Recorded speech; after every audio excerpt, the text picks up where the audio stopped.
So I want to create a short video walking through the assignment for this week. This week, what we're looking at is a break-even analysis, but we're looking at the variable cost, we're looking at the sales price, as well as fixed cost, and going through each of the scenarios in terms of what might happen. One of the things that's very important as we gain an understanding of variable cost analysis is that this becomes a very good tool to understand the what if. So what if we did this? What if we did this? Look at the assignment. So the assignment is what we have an anticipated sales price of $75. We have variable cost per unit of $45. We have the anticipated sales volume of 800,000 units. And we have fixed costs. The fixed costs are based upon production as well as anticipated advertising cost.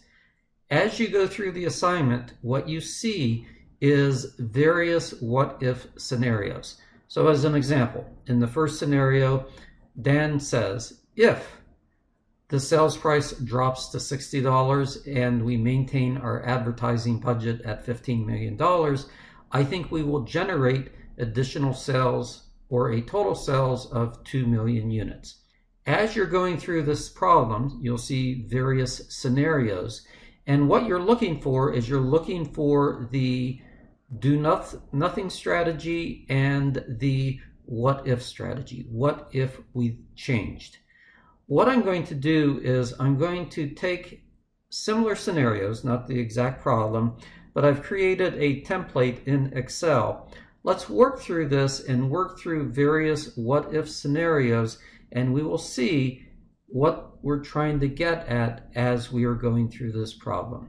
With the information that we learned from the assignment, let's take a look at a what-if scenario. Now, keep in mind that the data that you see here is not the same as the problem, so I'm not giving you the answer, but I am giving you the tools that you need to develop your answer. Let's focus immediately on the current. So the current is what is in its present state.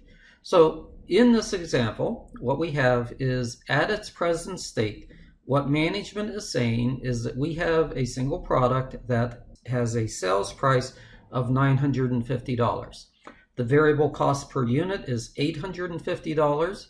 The contribution margin, as you see, is simply the difference between the sales price minus variable cost, and this is $100.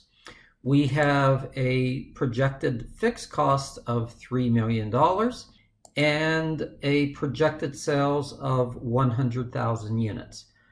Our projected income is simply, as you see here, the contribution margin times the number of units minus the fixed cost. Let me say this again. Contribution margin times projected sales minus fixed cost.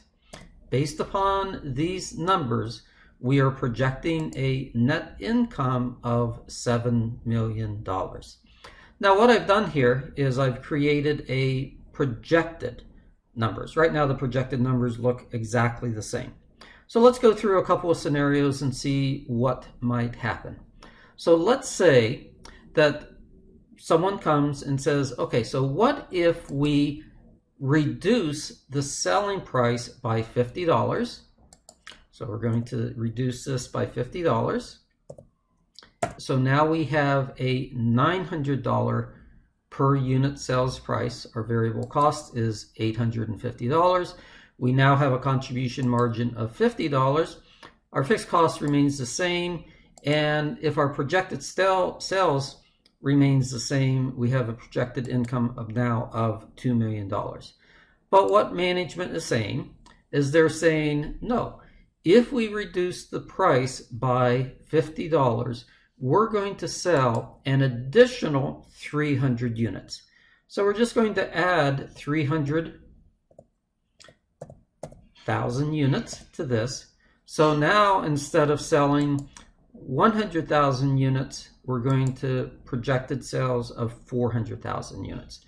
Based upon this, what we're saying is that our projected net income is going to go from $7 million to $17 million.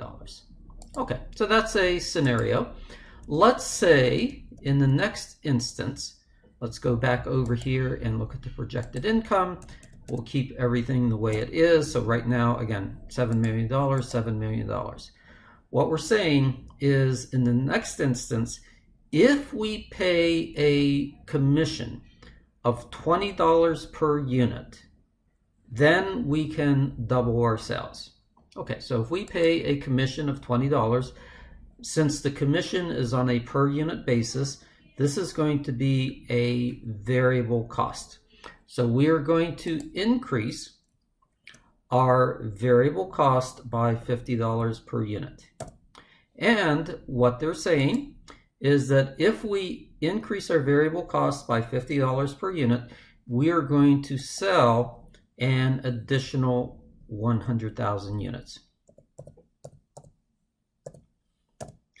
And in this scenario, what you see here is kind of interesting. We're just kind of making these numbers up as we go along.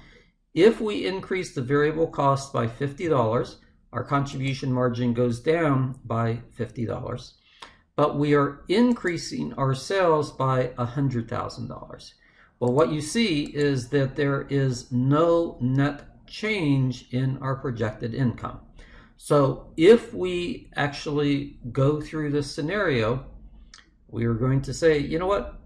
It doesn't make any sense to pay the additional commission. And then management is going to say, well, guess what? Maybe if we just pay a bonus of, say, $40, the $40 commission is going to do the exact same thing. It's going to double sales. And in this case, what we see is if we only pay $40 per unit of commission, we're able to double our sales. Our projected net income is now $9 million as opposed to $7 million. So what we see here is that in the what-if scenarios is management is coming with various what-if scenarios. What if we increase sales price? What if we decrease sales price? What if we change variable cost? What if we change fixed costs? Based upon each of these scenarios, we have a new change in our number of units. What we're able to do in a very simple manner is we are able to understand what the impact is of each of these changes. So I'm not going to go through any more changes, but I think you get the point in terms of what the intent is related to these what-if scenarios.